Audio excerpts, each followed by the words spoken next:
जाएगा। देखिए, बातें करना सुनना तो सभी को आता है, लेकिन किस तरह से उसको सही ढंग से प्रस्तुत करना है वो हमें महेंद्र जी आज हम सबको आज बताएंगे। तो महेंद्र जी से मैं गुजारिश करूंगा कि वो सेशन को आगे बढ़ाए। धन्यवाद।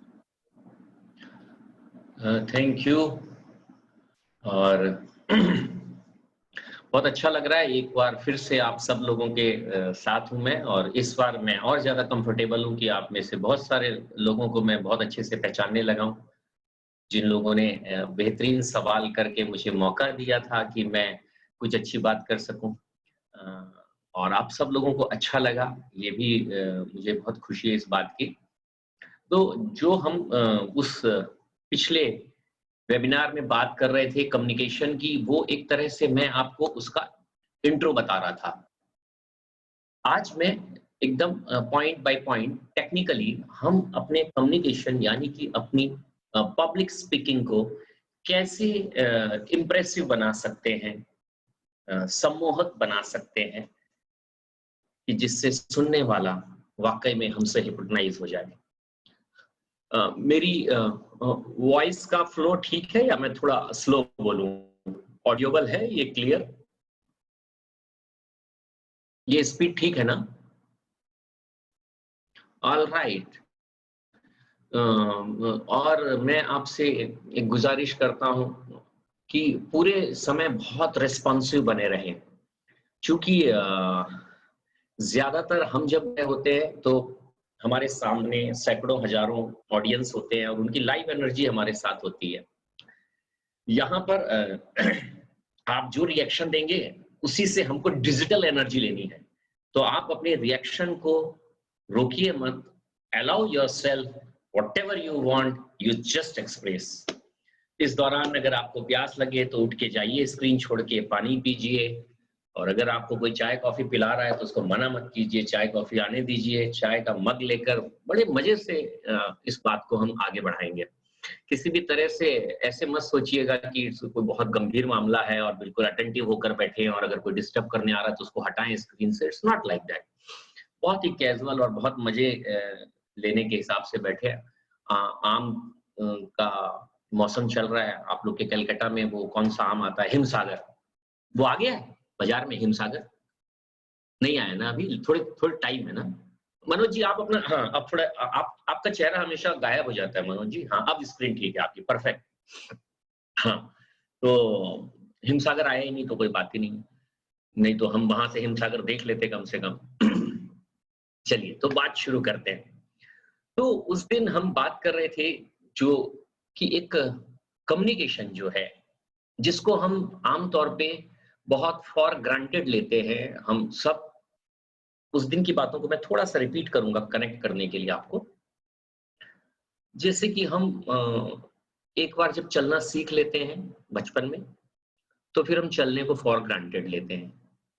कभी सोचते नहीं कि हमारी चाल कैसी होनी चाहिए, स्टेप्स कैसे होने चाहिए, फुट पे कितना लोड किस तरफ जाना चाहिए, इसके बारे में हम कभी सोचते नहीं।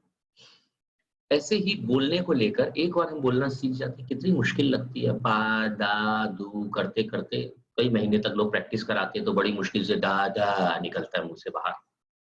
इतनी प्रैक्टिस करके हम बोलना सीख पाते हैं। और दुनिया में किसी भी स्पीसीज पे इतनी मेहनत नहीं की जाती जितनी इंसान के ऊपर की जाती है। गाय का बच्चा बाहर आया, सेल्फ सफिशिएंट है, बेचारा खड़ा भी हो जाता है, कोई उसको उंगली पकड़ के चलाता नहीं, कोई कुछ नहीं करता। सारी स्पीसीज के साथ ऐसे ही होता है, हमारे पर बहुत मेहनत की जाती है। तो ऐसे जब हम बोलना सीख जाते हैं लाइफ में, तो फिर उसके बाद हम उससे मेहनत करना छोड़ देते हैं। फिर जो हमारे मन में आता है, जैसे आता है वैसे उसको आने देते हैं। तमाम उम्र हम ऐसे ही करते हैं। लेकिन आज हम ये थोड़ा सा इस पर डिस्कस करेंगे कि बोलना भी उसी तरह का फाइन आर्ट है जैसे कि पेंटिंग है, जैसे कि कोई इंस्ट्रूमेंट प्ले करना है, जैसे कि कोई सचिन तेंदुलकर जैसा आदमी पिच पे जाके स्ट्रेट डाइव मारता है तो कमेंटेटर के मुंह से क्या निकलता है? It can do only a great master, great artist, just touch the ball, see the timing. तो यही जो टाइमिंग है, ये स्पीकिंग का बहुत बड़ा हुनर है। और वो टाइमिंग कैसे आएगी, क्या क्या टूल्स होते हैं इसके लिए, उस पर हम बात करना शुरू करते हैं।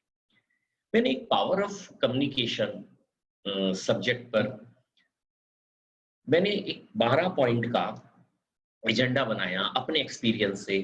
जब एज ए स्पीकर मुझे बोलते हुए लगभग 20 साल हो गए, तब मैंने एक कि आखिर ये कौन सी चीजें थी जिन्होंने मुझे बड़ी मदद करी एक स्पीकर के रूप में एस्टैब्लिश होने के लिए। वो अपने एक्सपीरियंस का जो है वो मैं आपको शेयर करने जा रहा हूँ। ये मैंने किसी किताब से नहीं लिया, कम्युनिकेशन पर हजारों किताबें हैं पूरी दुनिया में, वो मैंने इत्तेफाक से पढ़ी भी नहीं है कभी। और क्योंकि बहुत जब ये किताबें पढ़ने की उम्र थी तब मैं उसके पहले स्पीकर हो गया था, तो इसलिए कभी पढ़ने का मौका नहीं मिला, दूसरी किताबों में इतना उलझे रहे। तो मैं वो पॉइंट्स आपसे शेयर करूंगा। मैं इस कम्युनिकेशन के पूरे सब्जेक्ट को, पूरे नैरेटिव को एक ट्री के रूप में आपके सामने डिस्क्राइब करने की कोशिश करूंगा। एक जो ट्री होता है उसका सबसे इंपॉर्टेंट पार्ट क्या होता है, ये मैं आपसे पहले एक सवाल पूछूंगा और आप में से जो सबसे पहले हाथ उठाएगा कि ट्री का सबसे इंपॉर्टेंट पार्ट क्या होता है, उसको अनम्यूट कर दीजिएगा। कपिल, सुरेंद्र जी बताना चाहते हैं।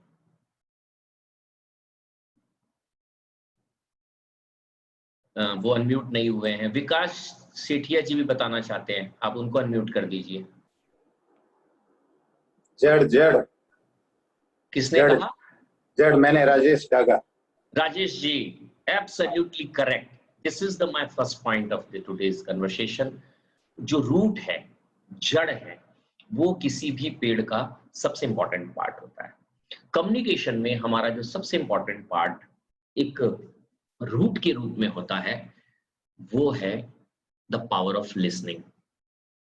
दुनिया में कोई भी लैंग्वेज जो सीखी जाती है वो हमेशा सुनकर सीखी जाती है। आप देखिए, जो भी हमारी मदर टंग होती है, मान लीजिए कि वो मारवाड़ी है या हिंदी है, उसके लिए हमको ग्रामर नहीं पढ़ना पड़ता। हम स्कूल जब जाते हैं उसके पहले हम अपनी लैंग्वेज को पूरे अच्छे तरीके से बोलना जान जाते हैं। दूसरी कोई लैंग्वेज जो होती है, जो हमारी मदर टंग नहीं होती, जो हम सुनते नहीं हैं बचपन से, उसको जानने के लिए, उसको समझने के लिए हमको पूरे ग्रामर के प्रोसेस से, मैथमेटिकल प्रोसेस से आगे जाना पड़ता है। तो इसलिए जो लिसनिंग पावर है वो इतना इंपॉर्टेंट है कि बिना किसी मैथ्स के, बिना किसी साइंस को समझे उस लैंग्वेज को सीखा जा सकता है। इतनी इंपॉर्टेंट चीज है लिसनिंग। हम जिंदगी में ज्यादातर चीजें जो बहुत स्टार्टिंग के दिनों में सीखते हैं वो सुनकर सीखते हैं। बाद में सुनकर क्यों नहीं सीखते? क्योंकि बाद में हम सुनना छोड़ देते हैं। जैसे जैसे हमारे बोलने की स्किल बढ़ती जाती है, हम अपने सुनने वाली स्किल को धीमा करते जाते हैं। और एक समय तो आता है जब लोग हमारे बारे में कहता है, ये तो किसी की सुनता ही नहीं, ये किसी की सुनती ही नहीं। ये एक स्पीकर के रूप में डेवलप होने के लिए सबसे खराब बात है। अगर आपको अच्छा स्पीकर बनना है तो आपको एक बहुत अच्छा लिसनर बनना चाहिए। और लिसनर बनने के लिए आपको क्या करना है? जो भी आपकी तरफ आ रहा है, जो कुछ भी दिन भर आपके साथ इनकाउंटर हो रहा है, उन सबको आप बेहतरीन तरीके से सुनने की आदत डालिए। Allow yourself to listen. और एज ए पब्लिक स्पीकर अगर आप चाहते हैं कि आप अच्छा बोलें, तो अब तो बहुत आसान हो गया।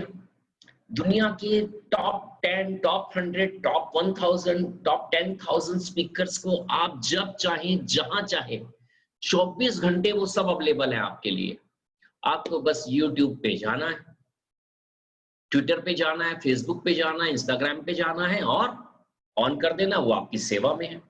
वो सेवा में तो हैं, लेकिन उनको चालू करने के बाद आप देखिए कि वो लोग किस तरह से बोलते हैं, उनकी डिलीवरी कैसी है, उनकी डिलीवरी के पीछे उनका कंटेंट कैसा है।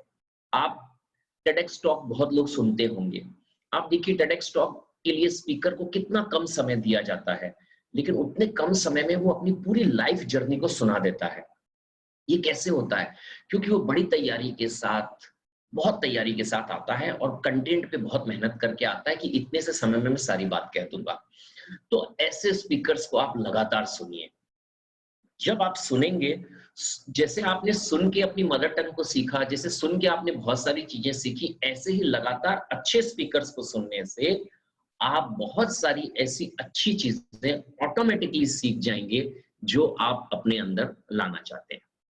जैसे कि जब कोई स्पीकर बोल रहा होता है तो उसका हाव भाव, उसकी बॉडी लैंग्वेज, उसका वॉइस का मॉड्यूलेशन, टोन, उसकी बॉडी लैंग्वेज, उसका मुस्कुराना, ये सारी चीजें ऐसी जिसको आप बहुत माइन्यूटली वॉच करिए डिफरेंट डिफरेंट स्पीकर्स में।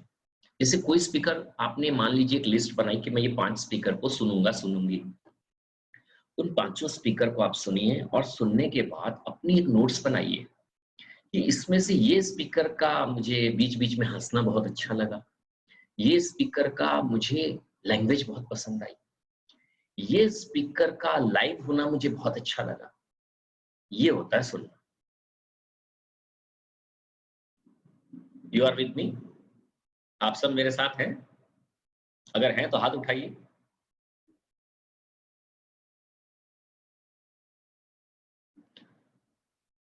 ये होता है सुनना। सुनना ऐसे नहीं अपन ने ऑन किया, तकिए पे लेटे, हाँ ठीक भाई बोल तू, ना ना।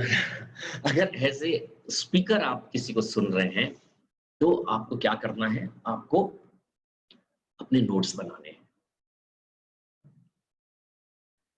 ठीक है? एक तरीका ये हुआ कि आप नोट्स बनाएं, अच्छे स्पीकर को सुने, और तीसरी बहुत इंपॉर्टेंट बात है पावर ऑफ लिसनिंग में कि जब आप सुने तो बीच में अपने थॉट प्रोसेस को थोड़ा रिलैक्स रहने बोलें, अदरवाइज आप सुन नहीं पाएंगे। जैसे कि मान लीजिए कोई स्पीकर बोल रहा है और आप वहां पर उस पर्टिकुलर थॉट से डिसएग्री हो रहे हैं, तो भगवान के लिए थोड़े समय के लिए अपने दिमाग को बोलिए प्लीज अभी तू रुकना, मेरे को सुनने दे, और आप सिर्फ सुने।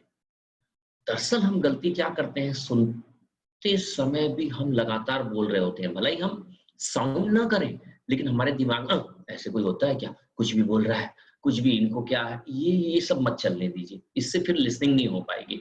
लिसनिंग के लिए आप बिल्कुल ब्लैंक हो जाइए, साइलेंट हो जाइए और बस सुनना हो जाइए, तब लिसनिंग हो सकेगी। तो फर्स्ट पॉइंट आप नोट करिएगा, जो कि आपके कम्युनिकेशन स्किल की रूट है, वो है the power of listening, or you can say the art of listening, or you can say the right way to listen। आप कुछ भी कह लीजिए इसको, बट सुनना बहुत इंपॉर्टेंट है। इसको आप सबसे पहले एक्नॉलेज करिए, इसके प्रति आप अवेयरनेस लाइए कि हम कैसे ज्यादा से ज्यादा अच्छा सुन सकते हैं। और आप मेरा यकीन मानिए कि आप अभी तक जैसे भी सुन रहे होंगे लोगों को, इस अवेयरनेस के साथ आप सुनना शुरू करिए, आप देखेंगे कि क्या वाकई में ये तो कमाल है। हम उन्हीं सेम लोगों को सुन रहे थे और कुछ पकड़ नहीं पा रहे थे उनको, लेकिन अब बहुत आसान है बहुत सारी बातें सीखना और जानना। तो पहला पॉइंट हो गया the art of listening. Second point है, अगर आप अच्छे स्पीकर बनना चाहते हैं, अच्छा बोलना चाहते हैं, तो आपको बहुत पढ़ना चाहिए, बहुत पढ़ना चाहिए। मतलब जहां भी आपको खाली समय मिले आपको पढ़ना चाहिए।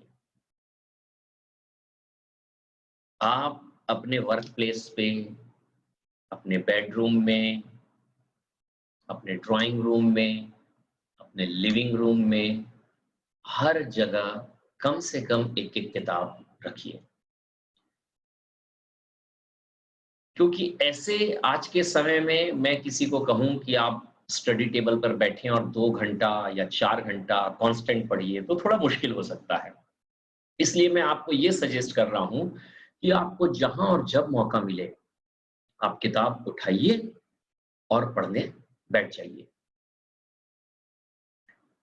क्योंकि बिना पढ़े आप किसी भी सब्जेक्ट को थॉरली अंडरस्टैंड नहीं कर सकते।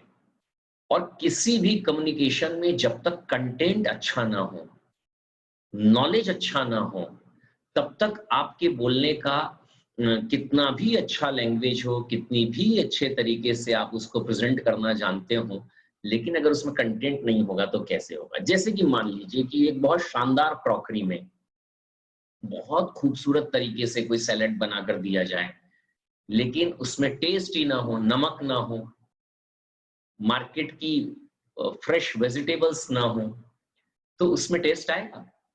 नहीं आएगा। क्यों? क्योंकि उसका कंटेंट कमजोर है। तो कंटेंट पे मेहनत करने के लिए एक स्पीकर को, एक अच्छे कम्युनिकेटर को बहुत पढ़ना चाहिए और लगातार पढ़ना चाहिए और जिंदगी भर पढ़ना चाहिए। पढ़ने के टूल्स बहुत सारे हो सकते हैं। अब तो किंडल आ गया है जिसमें लाखों किताबें आपके पास है, आपके एक पॉकेट में।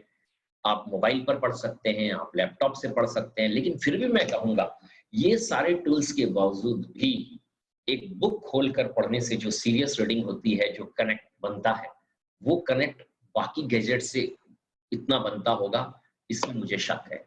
तो इसलिए आप अच्छी किताबें खरीदते रहिए, अच्छे पेपर्स खरीदते रहिए और उनको लगातार पढ़ते रहिए।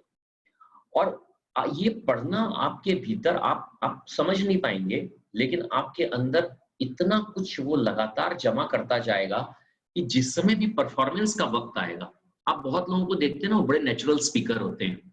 उनको किसी भी सब्जेक्ट पे बोलने के लिए कहा जाए, वो खड़े होते हैं और बोलना शुरू कर देते हैं। वो कभी भूलते नहीं है। क्यों? भूलते तो वो भी हैं, जो सोच कर आए होते हैं वो नहीं बता पाते हैं, लेकिन क्या होता है, उनके पास अपने पढ़ा हुआ इतना सारा जमा हुआ होता है कि वो जो लिख कर या तैयार जो उन्होंने सोचा होता है, उसको अगर भूल भी जाते हैं तब भी कोई समस्या नहीं जाती, क्योंकि वो अंदर बहुत सारा है स्टॉक में, तो वो सारा बाहर आने लगता है। और मैं आपको एक दिलचस्प बात बताता हूँ।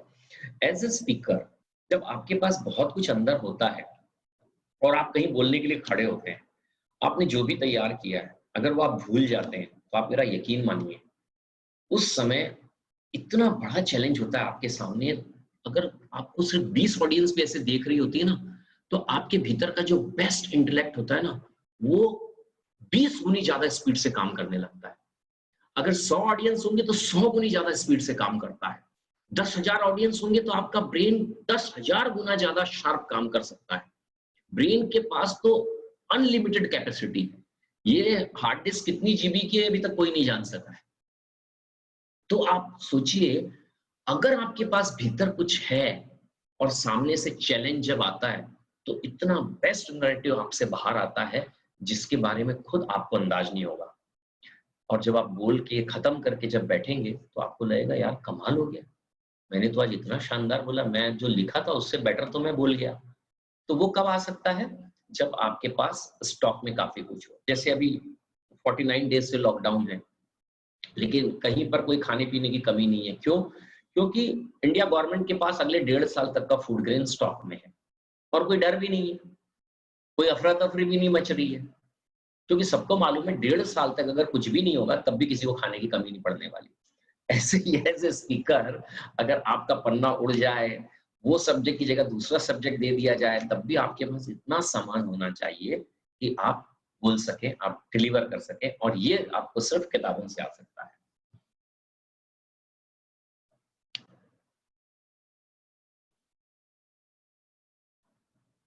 ठीक है आप सब? तो तीसरा जो है वो है कि हम बहुत अच्छा सुनने, बहुत अच्छा पढ़ें, इसके बाद हम बहुत अच्छा इस पर सोचें, हम अपने आप को टाइम दें। अदरवाइज क्या होगा, हम एक से एक बड़ी से बड़ी, बेहतरीन से बेहतरीन किताबें पूरी पढ़ लेंगे और पढ़ने के बाद हम रख देंगे, और 10 दिन के बाद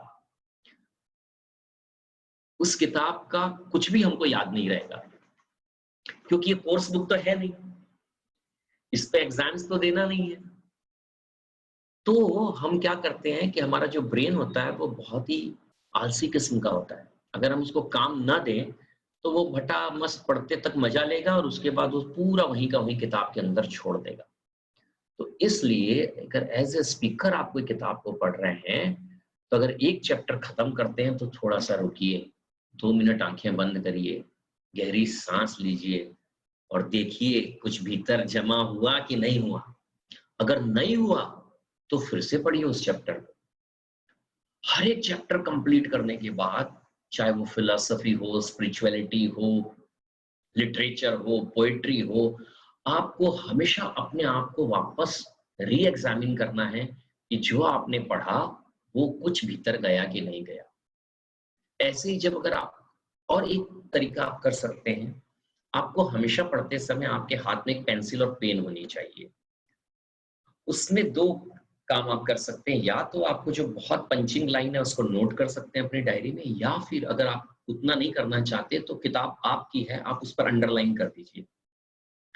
2-3-4 तरह के पेन ले लीजिए, जो लाइनें बहुत ज्यादा अच्छी लगे उसका आपका कलर कोडिंग हो जाए रेड, कुछ थोड़ी टच कर रही है वो ग्रीन, कुछ ब्लू लाइनिंग, ऐसे पूरी किताब को कलरफुल बना दीजिए अलग अलग लाइन से। और जब आप किताब खत्म कर लें तब आप फिर से शुरू से जाइए और देखिए कि जो रेड लाइंस थी जिसको आपने सबसे ज्यादा पंच किया, क्या वो आपके थॉट का हिस्सा बनी? अगर नहीं बनी कोई बात नहीं, उसको फिर से पढ़िए। तो इसलिए जो हम पढ़ रहे हैं उस पे हमारा एक थॉट प्रोसेस चलना बहुत जरूरी है। वर्ड टू वर्ड कोई चीज याद नहीं करनी है हमको, लेकिन जो राइटर कहना चाहता है, जो उसका नैरेटिव है, जो उसका थॉट है, वो हमारे ब्रेन के भीतर ओपन जरूर होना चाहिए। ये एक चीज है जो रूट्स के रूप में हमारे स्पीकिंग स्किल पे बहुत काम आती है। और चौथी जो रूट, जो हमारा चैप्टर है जिसकी 4 पॉइंट है स्पीकिंग के लिए, जो चौथी बात मैं आपसे कहना चाहता हूं वो है कि हमको इस बात के लिए बहुत अवेयर होना चाहिए कि हमारे चारों तरफ क्या चल रहा है, सोशली, इकोनॉमिकली, पॉलिटिकली, साइंटिफिकली, ये जितने भी लाइफ की चीजें हैं इन सब के बारे में हमको थोड़ा थोड़ा पता होना चाहिए। मैं अक्सर देखता हूं कि स्पीकर अपने सब्जेक्ट पे, मान लीजिए कोई स्पिरिचुअल स्पीकर है तो वो अपने सब्जेक्ट पे तो बहुत अच्छा जानता है, लेकिन अपने सब्जेक्ट के साथ लाइफ की बाकी चीजों के साथ उसकी क्लबिंग करना, उसकी ब्रीजिंग करना नहीं जानता है। तो उसके कारण क्या होता है कि वो, उसकी बातें बहुत ज्यादा क्लिक नहीं कर पाती, क्योंकि जो सामने ऑडियंस बैठा है वो ऑडियंस हो सकता है, कुछ लोग क्रिकेट में बहुत इंटरेस्ट रखते हो, कुछ लोग फिल्मों में, बॉलीवुड में, यही तो 2 मेन चीजें हिंदुस्तान में, एक बॉलीवुड और एक क्रिकेट, उसमें इंटरेस्ट रखते हो।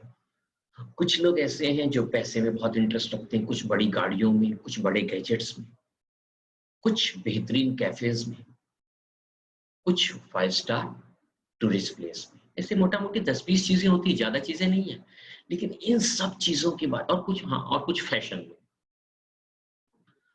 इन चीजों के बारे में भी आपको पूरी जानकारी होनी चाहिए कि दुनिया में क्या चल रहा है।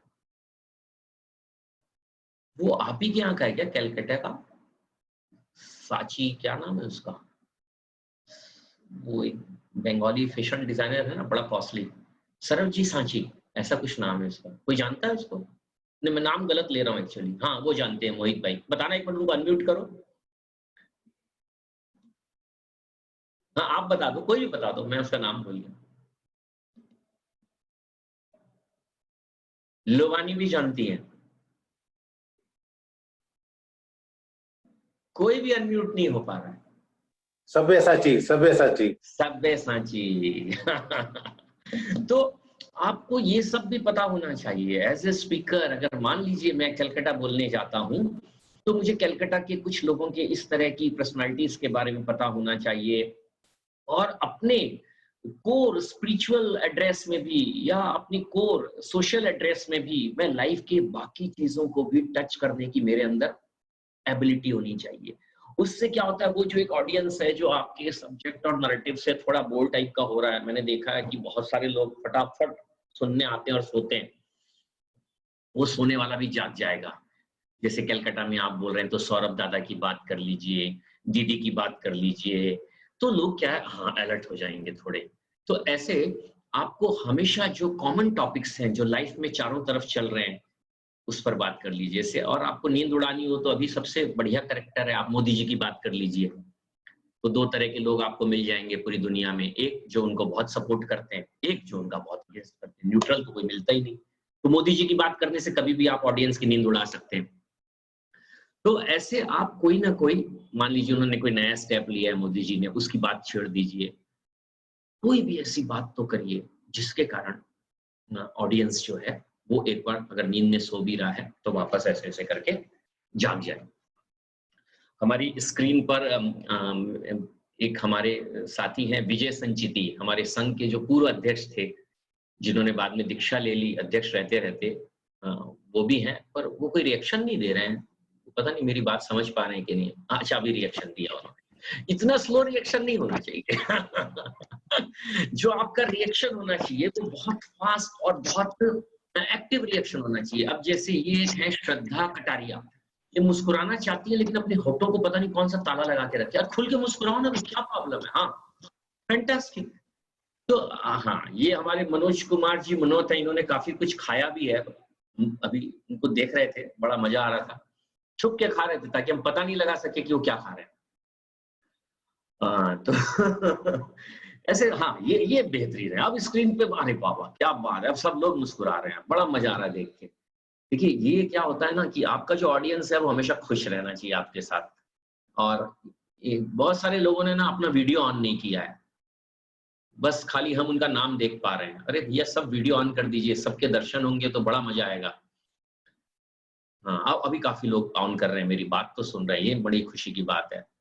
अच्छा देखिए मैं आपसे जिक्र करूं बीच में थोड़ा सा कि अभी मैं देख पा रहा हूं निर्मलजीत सिंघवी को, बहुत कमाल के स्पीकर हैं, बहुत टैलेंटेड हैं और टेक्नोलॉजी की फील्ड से आते हैं। और आप लोगों ने शायद उनकी क्लास भी करी है, तो आप सब उनको जानते होंगे। मेरे बहुत पुराने मित्र और वीर पिता भी हैं, आपकी बिटिया ने दीक्षा भी ली है। तो बड़ा अच्छा लगा निर्मल भैया आपको देखकर। और ये जो ऋषि बुच्चा है, इनसे मैं मिला हूं। मैं उत्क्रांति करने जब कलकत्ता गया था तो ये मुझे अपनी कार में घुमा रहे थे कलकत्ता।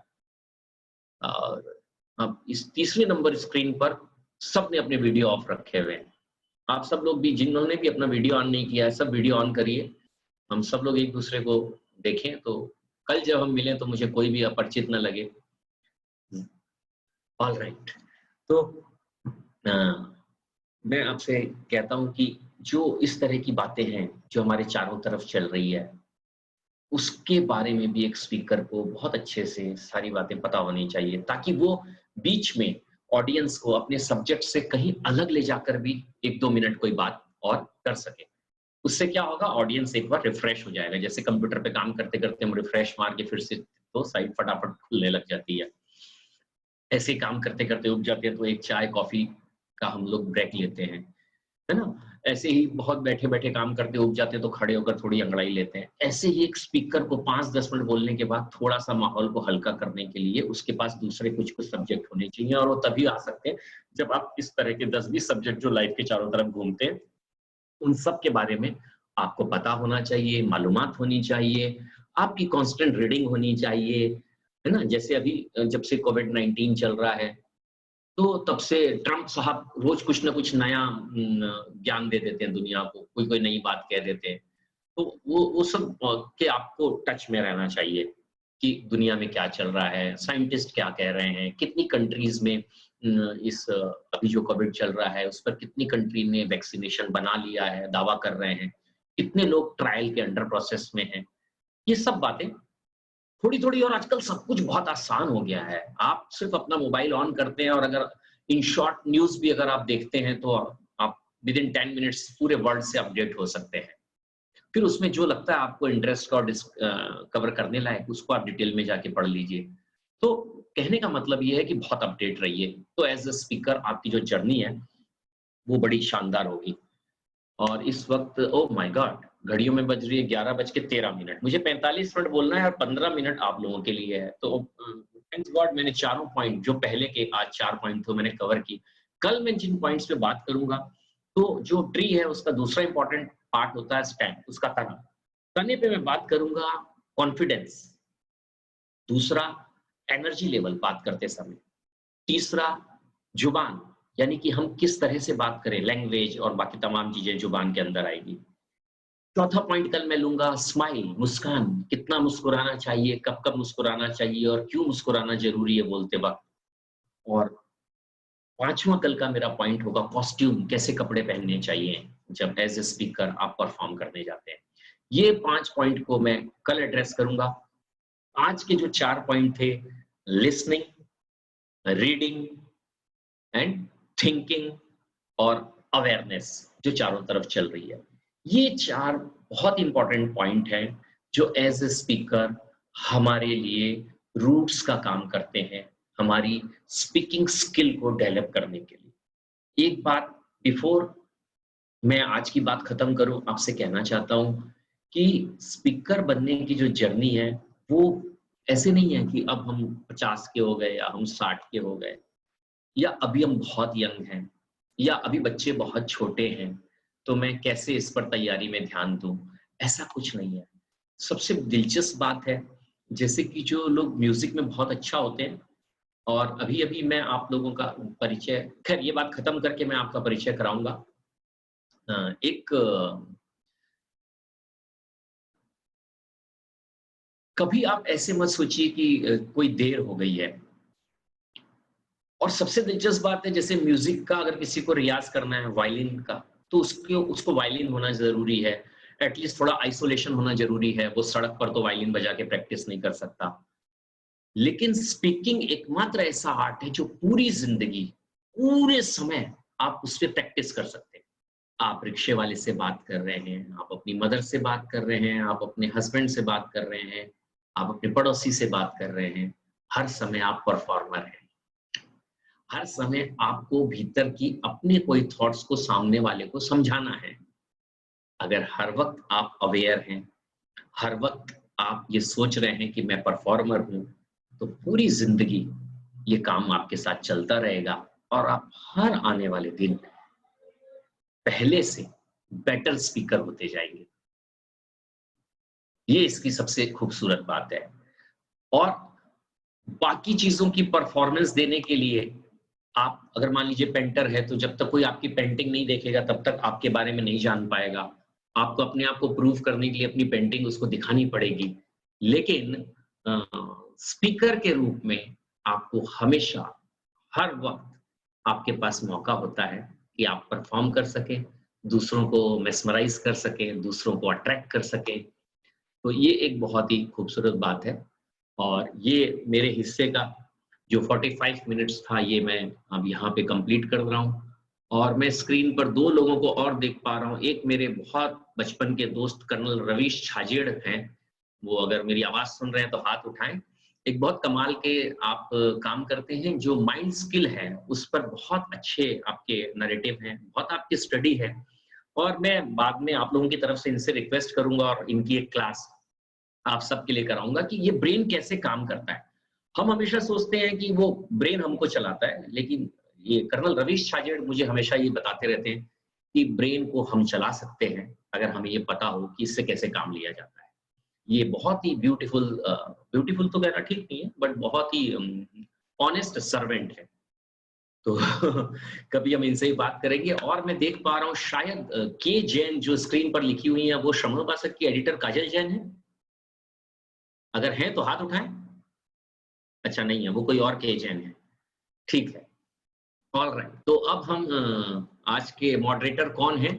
कपिल, हम क्वेश्चंस ले सकते हैं। आज जो हमने 4 पॉइंट उठाए उस पर हम क्वेश्चंस ले सकते हैं। ठीक है।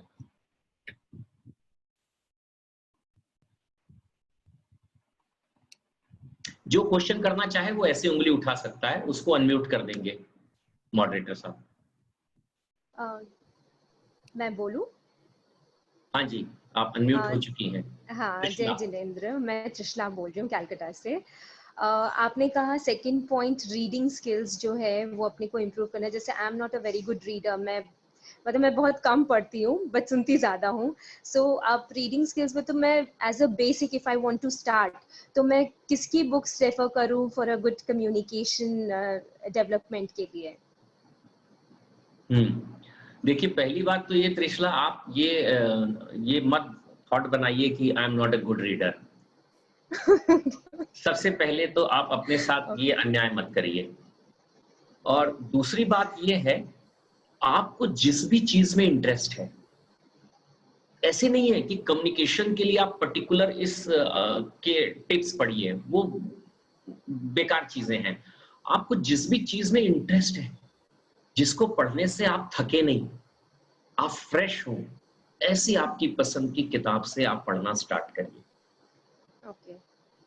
एक बार आपकी हैबिट बन जाएगी, आप पढ़ने को एंजॉय करने लगेंगे, तो फिर आप उसको थोड़ा हार्ड टास्क दे सकते हैं कि जो आपको कम भी अच्छा लग रहा है लेकिन जरूरी है स्किल बढ़ाने के लिए, उस सेकंड फेज पे करिएगा। फर्स्ट फेज में जिसको पढ़ने से आपको मजा आ रहा है, कुछ भी हो सकता है, वो म्यूजिक हो सकती है, वो बॉलीवुड हो सकता है, वो क्रुकरी की जो होती है डिशेस बनाने की कोई बुक आपको पढ़ने में मजा आ रहा है, कुछ भी आइए। अभी तो दुनिया इतनी खूबसूरत हो गई है कि आपको दुनिया का कोई भी नैरेटिव जो ठीक लगता है उस पर आप अपने आप को प्रूव कर सकते हैं, तो इसलिए कोई समस्या नहीं है। बट आप पढ़िए। और आपने कहा कि आप बहुत सुनना आपको अच्छा लगता है, तो वो एक तरह से पढ़ना है।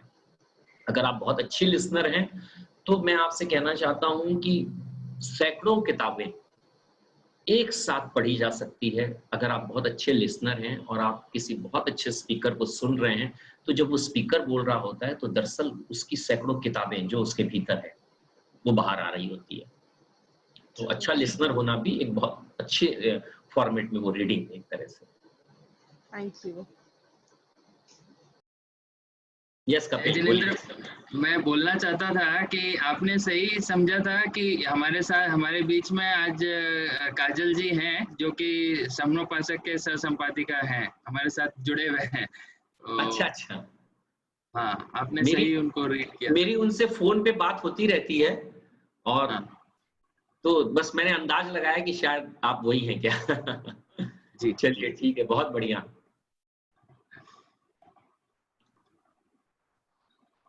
हाँ जी, नेक्स्ट क्वेश्चन ले सकते हैं हम। हाँ जी, वीरेंद्र जैन जी पूछना चाहते हैं कुछ।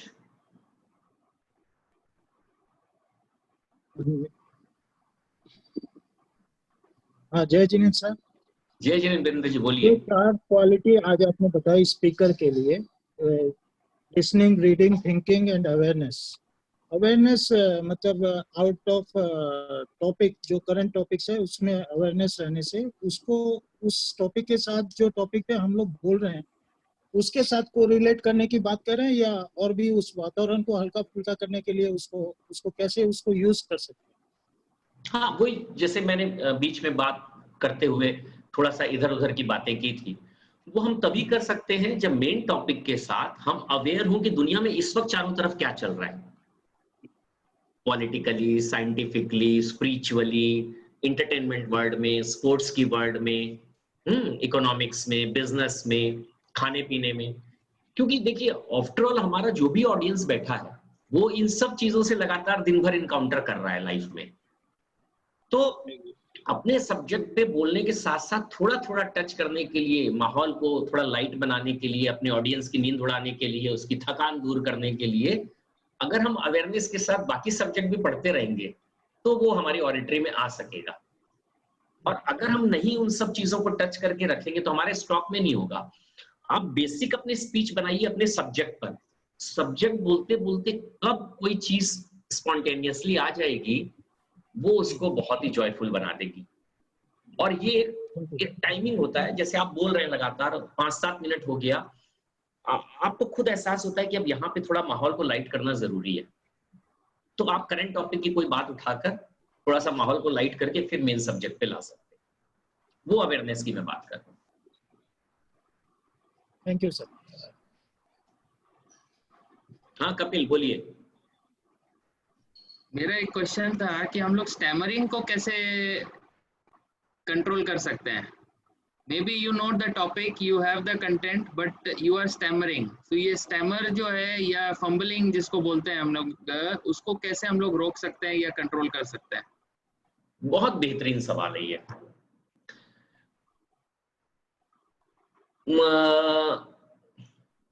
या हम लोग जैसे, मैं ये कहना चाह रहा था, यही आप कह रहे हैं ना?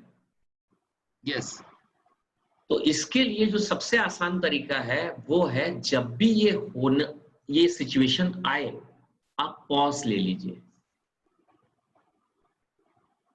ओके, ये पॉज है, मतलब बोलते बोलते आप रुक जाइए, आपका ऑडियंस को लगे कि आप भूल गए, लगने दीजिए और फिर स्टार्ट करिए।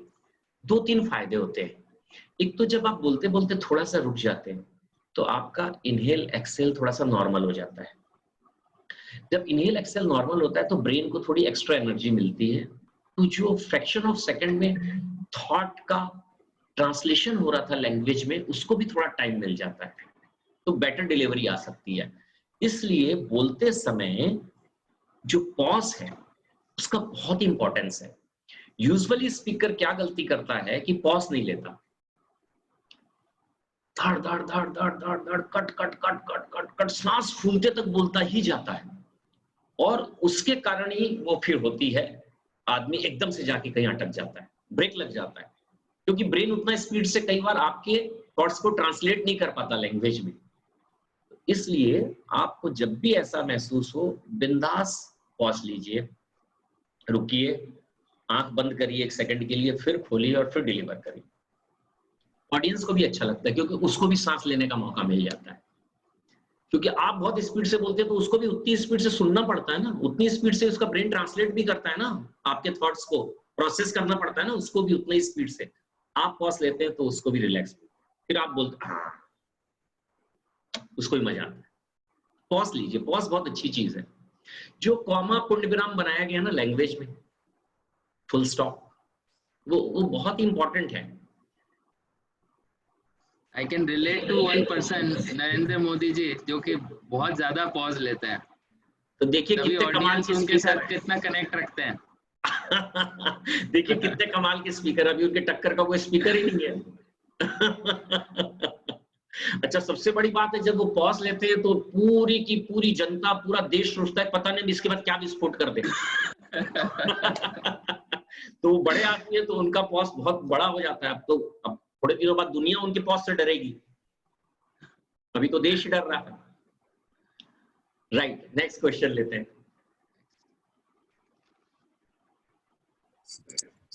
महेंद्र जी, जय जिनेंद्र। जय जिनेंद्र साहब, मैं आपको देख नहीं पा रहा हूँ, सेकंड स्क्रीन पर है क्या? सुरेंद्र सुराना। सुरेंद्र सुराना जी, ऑल राइट, बोलिए साहब। हाँ सर, कह रहा था कि जब while we are speaking and delivering our speech, तो shall we not ऑडियंस जो बैठे हैं उनका बिहेवियर या वो कितना झेल रहे हैं, ये समझना चाहिए क्या हमें कि वो झेल रहे हैं कि नहीं झेल रहे हैं? बट वी आर स्पीकिंग, उनके पल्ले पड़ रहा है कि नहीं पड़ रहा है? How can we know that कि उनके पल्ले पड़ रहा है कि नहीं? ऑडियंस के चेहरे को या बिहेवियर को जानना जरूरी है क्या स्पीच देते समय? बहुत ज्यादा जरूरी है, मतलब हर 30 सेकंड के बाद आपको ये जानना चाहिए कि आप कुछ ऐसा तो नहीं बोल रहे हैं जो बहुत ही उनके लिए हैवी हो रहा है या अनइंटरेस्टिंग हो रहा है। ये मेरा एक बहुत पॉइंट है, लेकिन ये मैं 3rd चैप्टर पे इसको एड्रेस करता हूँ, तब मैं इसके बारे में और बहुत आपको डिटेल में बताऊंगा कि कैसे आपको अपने ऑडियंस की नब्ज पहचानना चाहिए। और ये सबसे बहुत ही इंपॉर्टेंट बात है, अगर आपको लग रहा है कि आपका ऑडियंस इंटरेस्ट नहीं ले रहा है, वो बोर हो रहा है, वो सब्जेक्ट उसको डिलीवर नहीं हो पा रहा है, और आप बिना उसको ध्यान दिए अगर बोले चले जा रहे हैं, तो आप कभी भी एक अच्छे स्पीकर नहीं हो सकते। तो वो आपको एवरी मिनट टू मिनट आपको अपने ऑडियंस को स्कैन करते रहना चाहिए, उनकी आंखों को। आपको पता लग जाता है कि बात वाकई में ऐसी है जो उसके दिल को छू रही है या नहीं छू रही है। अगर नहीं छू रही है तो आपको और आसान करना चाहिए, अगर स्लो है तो स्पीड। मैं बताऊंगा उसको, ये बहुत अच्छा पॉइंट है, बट ये मेरे पॉइंट का हिस्सा है तो उस दिन मैं उसको एड्रेस करूंगा। ये 3rd डे आएगा। Thank you sir. All right. जय जिनेंद्र भाई साहब। जय जिनेंद्र मोहित भैया, बोलिए। मेरा प्रश्न ये है कि अपने जब we are listening, then you suggest that we don't do any kind of inner talk. अपने मन में, अपने मुंह से तो अपन म्यूटेड है, बट अपने कान खुले हैं, अपने सुन रहे हैं।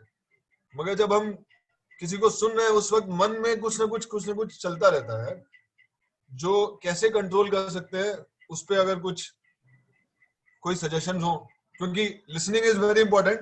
बट अभी जैसे आपने बोला ना कि जैसे सपोज करिए अब सुरेंद्र भाई साहब ने आपसे क्वेश्चन पूछा, मीनवाइल मैं वो क्वेश्चन के आंसर से बीच में डिस्ट्रैक्ट हो गया, मन में कोई बात आ गई सडनली, तो अपन ऐसे उस चीज को कैसे कंट्रोल कर सके so that we become a good listener? देखिए, अगर क्या है, आपने ये अवेयरनेस आप ले आए कि जब मैं सुन रहा हूं तो मुझे सिर्फ सुनना चाहिए। जब आप इस बात को जानते हैं और समझ रहे हैं तो आपके लिए ये आसान हो जाएगा। यूजुअली बहुत सारी जगहों पे तो जब हम लिसनिंग कर रहे होते हैं ये सोचते ही नहीं है कि हमको इस तरह अपने आप को दरअसल हम अपने आप को आजादी देते हैं। पूरे टाइम जब हम किसी को सुन रहे होते हैं साथ में सेल्फ टॉक को हम ऑन रखते हैं और धीरे धीरे वो प्रैक्टिस बन जाती है हमारी कि जब भी हम किसी को सुनेंगे साथ में हम भी अपना लगाते रहेंगे, प्लस माइनस, मोदी जी को ये नहीं करना था, सचिन ने ये शॉट क्यों खोला, धोनी को वहां फील्डिंग में उसको लगाना था। हम वो ब्रेन की आदत बन जाती है। फिर हम जब भी कुछ सुनेंगे देखेंगे लगातार हमारे भीतर से वो जो दुनिया का सबसे होशियार आदमी है वो चालू रहता है। लेकिन जब हम ये स्वीकार कर लेते हैं कि नहीं ये ठीक नहीं है, इससे हमारा नुकसान हो रहा है, हम सुन रहे हैं, टाइम भी लगा रहे हैं, लेकिन मामला फिट नहीं बैठ रहा है, तो धीरे धीरे वो आदमी थोड़ा शांत रहना सीखेगा। जैसे हम बच्चे को सिखाते हैं वैसे हमारे भीतर का बैठा हुआ वो बच्चा भी थोड़ा शांत रहना सीखेगा। और एक दिलचस्प बात है कि अगर वो शांत रहना सीखेगा तो जिन थॉट्स को और चलते समय वो लगातार रिजेक्ट कर रहा है अपने टिक और क्रॉस के परसेप्शन से, अगर उसको वो नहीं करेगा तो वो ज्यादा आसान होगा कि लास्ट में आपको जो 4 बातें पसंद आई आप उसी को याद रखिए, बाकी सारा कचरा छोड़ दीजिए भाई। क्योंकि आपने पूरा अगर ध्यान से सुना है तब तो बाकी छोड़ना आसान भी होगा। अगर बीच में सेल्फ टॉक चक रही है तो जो छोड़ना होगा वो रुक जाएगा आपके साथ और जिसको पकड़ना था वो रह जाएगा, तो ये बड़ा नुकसान हो जाता है। इसलिए धीरे धीरे ये चीज डेवलप होती है। फिर एक समय आता है ऐसा कि जब फिर आप सुनते हैं तो आप सुनते हैं, आप सब कुछ भूल जाते हैं। जैसे जिन चीजों में हम बहुत इंटरेस्ट लेते हैं, मान लीजिए किसी को क्रिकेट में बहुत इंटरेस्ट है, तो वो जब मैच देख रहा होता है वो भूल ही जाता है कि उसकी वाइफ उसको पुरस्ने के लिए कुछ और खाना ले आई है, वो ऐसे देखता ही रह जाता है बस। कुछ लोगों को मूवी में बहुत इंटरेस्ट होता है कि जब वो खलनायक पिट रहा होता है तो उसको इतना मजा आ रहा होता है कि वो बच्चा बाजू में रो रहा होता है तो उसको आवाज नहीं आती। तो अपना अपना इंटरेस्ट जहां होता है वहां हम फोकस हो जाते हैं। वैसे स्पीकर को लिसनिंग में अगर वैसा इंटरेस्ट ले आएगा तो धीरे धीरे वो फोकस हो जाएगा और सेल्फ टॉक बंद हो जाएगी, कम हो जाएगी। This is a gradual process basically. हाँ, ग्रेजुअल प्रोसेस सर। ठीक है, थैंक यू। हाँ, ये भाई साहब का नाम नहीं आ रहा है, सिर्फ नंबर आ रहा है। इन्होंने पहले भी हाथ उठाया था। अनम्यूटेड है वो, बोलिए। अनम्यूटेड है, आप बोलिए। जय जिनेन्द्र साहब। जय जिनेन्द्र साहब, बोलिए। आपने फरमाया था कि अपनी स्पीच देते वक्त अदर सब्जेक्ट को भी लेना चाहिए। मेरा क्वेश्चन ये है कि अपनी स्पीच देते वक्त जो अदर सब्जेक्ट लेने हैं वो अपनी स्पीच से रिलेटेड होने चाहिए या अदर कोई भी सब्जेक्ट लिए जा सकते हैं? देखिए, थोड़े से इधर उधर होने चाहिए सब्जेक्ट, क्योंकि जब हम खाना खाने बैठते हैं तो मेन कोर्स के साथ थोड़ा बहुत, हम मारवाड़ियों की आदत होती है थोड़ा सा मीठा थोड़ा सा नमकीन, जो कि हमारे खाने का पार्ट नहीं होता, उसमें कोई न्यूट्रिशन भी नहीं होता ज्यादा, लेकिन वो हमारे बेसिक खाने के टेस्ट को एनहेंस करता है।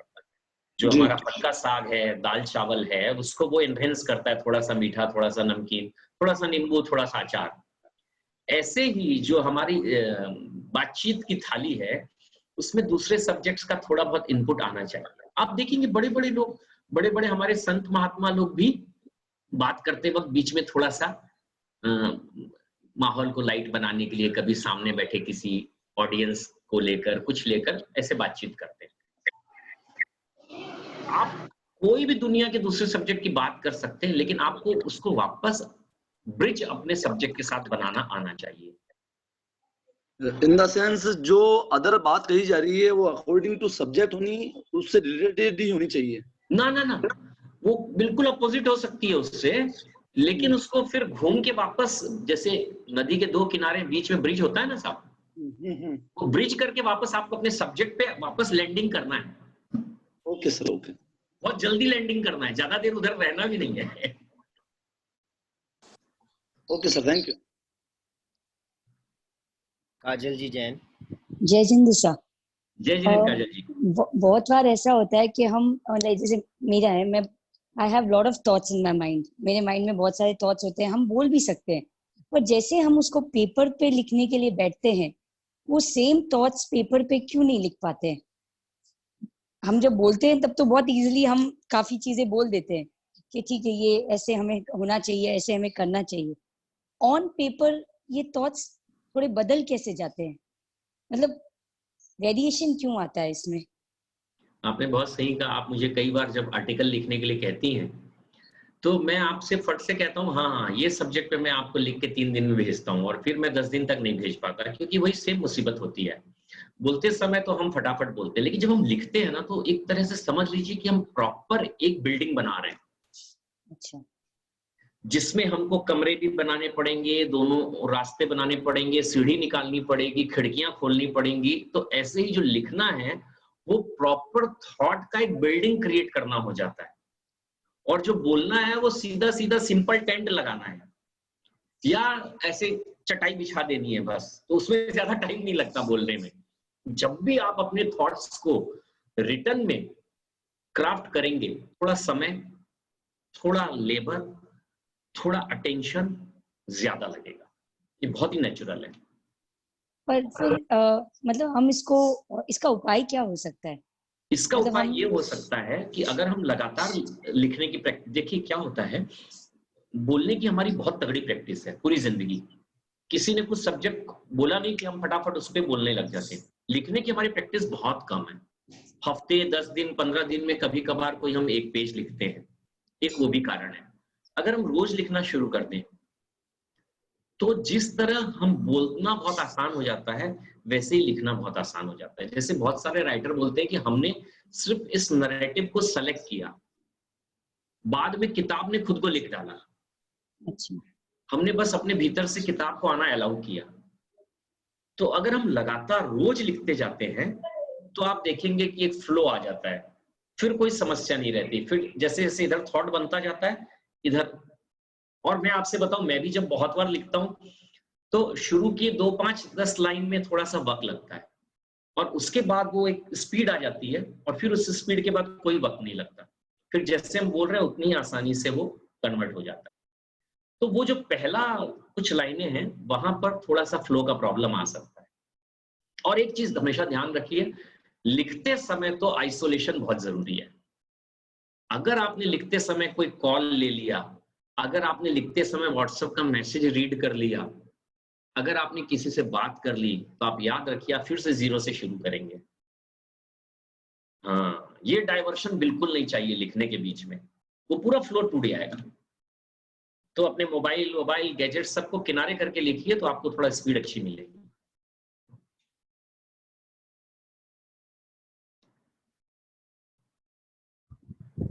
ऑल राइट, घड़ियों में हो रहे हैं 11:37। जय जिनेंद्र महेंद्र भैया। जय जिनेंद्र। Yes sir. सुशील जी, अपनी प्रेजेंस दिखाने के लिए स्टेज के ऊपर बॉडी स्ट्रक्चर की बहुत बड़ी वैल्यू है। अब हर कोई संदीप माहेश्वरी, उज्जवल पाटनी, महेंद्र मुकीम तो बन नहीं सकता। तो क्या बात है। तो इन्फ्लुएंस कैसे, मतलब बॉडी स्ट्रक्चर की वैल्यू है कि नहीं है? अब मेरे जैसा स्ट्रक्चर वाला बोलने जाएगा तो पब्लिक ऐसी भाग जाएगी। नहीं सुशील जी, ऐसा नहीं है। देखो, सबसे पहली बात तो मैं आपसे कहना चाहता हूँ, आप बहुत अच्छे स्पीकर हो। कैसे? अभी इतने लोगों ने क्वेश्चन पूछा, सबसे ज्यादा अच्छी आवाज आपकी आई, सबसे ज्यादा कॉन्फिडेंस आपके पास है। तो आप ये भूल जाइए कि आपको देख के कोई भागेगा, ऐसा बिल्कुल भी नहीं है। और आपको मैं बात कहना चाहता हूं कि फेस वैल्यू जैसी चीज कब होती है, जब आप लगातार काम करते हो और लगातार आपका चेहरा लोग देखते जाते हैं तो वो फेमिलियर हो जाता है चेहरा। इन बड़े लोगों का आपने नाम लिया, संदीप माहेश्वरी जी, और एक और किसका आपने कहा? उज्जवल पाटनी। उज्जवल पाटनी जी। तो उनके जैसे जो लोग हैं वो लगातार, चूंकि आपके सामने उनका चेहरा आ रहा है तो फेमिलियर हो जाता है और फेस वैल्यू बन जाती है। अगर सुशील गिरराज जी भी लगातार बोलेंगे, लगातार स्टेज में आएंगे, तो सेम वैल्यू उसकी भी हो जाएगी। उसके लिए कोई ऐसे नहीं है कि आपको कोई हीरो जैसा चेहरा चाहिए या ये। अक्सर देखा गया है मंच पर अच्छी पर्सनालिटी, सुंदर व्यक्तित्व हो, उसका इंप्रेशन बहुत जल्दी पब्लिक से रिले हो पाता है। और वही अपवाद के रूप में काफी कुरूप व्यक्ति भी या काफी गंदे स्ट्रक्चर के व्यक्ति भी अच्छे वक्ता रहे होंगे, मैं नहीं कहता कि नहीं हो सकते, लेकिन परसेंटेज प्रतिशत की बात करूं तो बहुत कम है एवरेज में, ये मैं कहना चाहता था। ठीक है साहब, मैं आपसे एक बात कहना चाहता हूं कि बहुत ही खूबसूरत कोई आदमी हो जिसको देखने से लगे कि स्टेज में क्यों, इसको तो बंबई में बॉलीवुड में होना चाहिए था, लेकिन अगर वो बोलना शुरू करे और अगर उसका बोलना इंप्रेसिव नहीं हो, कंटेंट नहीं हो, लैंग्वेज अच्छी नहीं हो, तो आप 1-1.5 मिनट से ज्यादा बोलेंगे कि खाली दिखने का ही है। ये तो सही बात है। तो वो बहुत मोमेंट्री है सर, मैं मानता हूं आपकी बात से, एग्री करता हूं कि ये खूबसूरती भी एक पार्ट प्ले करती है, लेकिन पहले 1-8 मिनट, अगर उसके बाद वो अच्छा नहीं बोल रहा है तो लोग 2 मिनट के बाद पड़ोसी से गप मारना ज्यादा पसंद करते हैं बनिस्बत उसको सुनने के। और यही इसकी ब्यूटी है। आपको मैं उन लोगों के नाम नहीं लेना चाहता जो दिखने में बहुत खराब दिखते थे लेकिन इतने कमाल के स्पीकर थे और हैं कि वो 2 लाइन बोलते हैं तो लोगों को उनका चेहरा दिखना बंद हो जाता है। आदमी स्पीकर के थॉट की तरफ चला जाता है कि ओ माय गॉड क्या बात कह दी, क्योंकि इस वक्त जो ऑडियंस बैठा है वो थॉट सुनने बैठा है, आपका चेहरा देखने नहीं बैठा है। चेहरे देखने के लिए उसके पास अब दुनिया में बहुत सारी चीजें हैं, बिना किसी को कुछ ऑन किए खाली चेहरे को भी गूगल पे वो करके आजकल दुनिया भर के चेहरे देख सकता है। तो थॉट की वैल्यू है, उस नैरेटिव को आप कैसे प्रेजेंट करते हो, कैसी आपकी लैंग्वेज है, कैसे आपके हाव भाव है, कैसे आपका बॉडी जेस्चर है, ये बहुत इंपॉर्टेंट चीज है। और ये अगर सब ठीक है तो खूबसूरती इन सब चीजों से मिलके बन जाती है। Thank you sir. आपने देखा होगा बॉलीवुड के जो ज्यादातर हीरो हीरोइन है वो बहुत खूबसूरत नहीं है, उनके बाकी काम इतना अच्छा है कि वो खूबसूरत लगने लग जाते हैं। हाँ, काफी कुछ तो मेकअप कवर करता हूँ। जो भी है साहब। Alright, yes Kapil. Thank you sir. एक हमारे फेसबुक में जो देख रहे हैं उनका प्रश्न है, संजय जी सेठिया, कि जब हम बात कर रहे हैं तो अगर मैं पेपर वेट या किसी चीज से खेल रहा हूँ तो क्या वो डिस्ट्रैक्शन है? किससे खेल रहा हूँ? पेपर वेट, कोई भी टॉय, कुछ भी। हाँ बिल्कुल बिल्कुल, वो डिस्ट्रैक्शन है और वो आपके लिए भी और आपके ऑडियंस के लिए भी है। बहुत लोग होते हैं ऐसे ऐसे ऐसे ऐसे करते रहते हैं, कुछ लोग पेन चबाते हैं, कुछ नाखून चबाते हैं, तो वो ये एक अच्छी बॉडी लैंग्वेज नहीं है वो बात करते वक्त। आप शैलजा जी पूछना चाहती हैं, उन्होंने हाथ उठाया था। हाँ, इनको अनम्यूट कर दीजिए। जय जिनेंद्र सर। जय जिनेंद्र। सर मैं पूछना चाहती हूँ, हमारी थिंकिंग से, हमारे सोचने से, सुनने से हमारा एक अपना पर्सपेक्टिव बन जाता है। हम जिस हाँ, हमारा एक अपना पर्सपेक्टिव बन जाता है किसे कैसे चीजों को देखना है। जब हम दूसरे व्यक्ति से बात करते हैं उसका अपना पर्सपेक्टिव होता है, तो how to communicate with them, कि उसको कैसे इन्फ्लुएंस करें। हम चाहते हैं कि वो भी हमारी तरह देखे, जैसे हम आपसे सुन रहे हैं तो मैं चाहूंगी मैं आपकी बातें अपने फ्रेंड्स में, अपनी उसमें भी बताऊं, मतलब, लेकिन उनका अपना नजरिया होता है। तो how to convey whether we should communicate them और नॉट विद डिफरेंट पर्सपेक्टिव। देखिए, बात करने का तो मजा ही डिफरेंट पर्सपेक्टिव पे है। अगर हाउ टू इन्फ्लुएंस देम। हैं जी, हाउ टू इन्फ्लुएंस देम, उनको कैसे नहीं, देखिए मैं ऐसे सोचता हूं कि इन्फ्लुएंस करना हमारा वो नहीं होना चाहिए, ओके, एजेंडा नहीं होना चाहिए। अगर मान लीजिए कोई बात जिसको हम पसंद करते हैं, जिसके बारे में हमारी जानकारी है, उसको हमको दूसरों के साथ शेयर करना चाहिए बिना इस टेम्पटेशन के कि वो इससे इन्फ्लुएंस होंगे या इम्प्रेस होंगे। हम अगर अपने थॉट को लेकर बायस्ड हो जाते हैं कि ये मैंने बहुत नई चीज जानी है, मैं इससे शेयर करूं, और मान लो सामने वाला इस पे ध्यान न दे, तो फिर हमको थोड़ा सा खराब भी लग सकता है। खराब लगता है कि क्या यार, मैंने इतनी कीमती बात की, इन लोगों को कोई कदर ही नहीं है। yes. अब प्रॉब्लम क्या है कि हो सकता है वो जो सामने वाला है उसका इंटरेस्ट उसमें ना हो, या ये वक्त ऐसा नहीं है जिसमें वो बेचारा इंटरेस्ट ले सके। जिंदगी है, 1000 तरह की चीजों में, 1000 तरह की खूंटियों में फंसी हुई है, पता नहीं अभी वो किस जोनर में है। तो इसलिए हमें पहले से किसी को इन्फ्लुएंस करें या इम्प्रेस करें या अट्रैक्ट करें, ये ना सोच के जस्ट शेयरिंग करनी चाहिए। Thank you. एरा जी बांटिया। जय जिनेंद्र अंकल। हाँ जी बोलिए।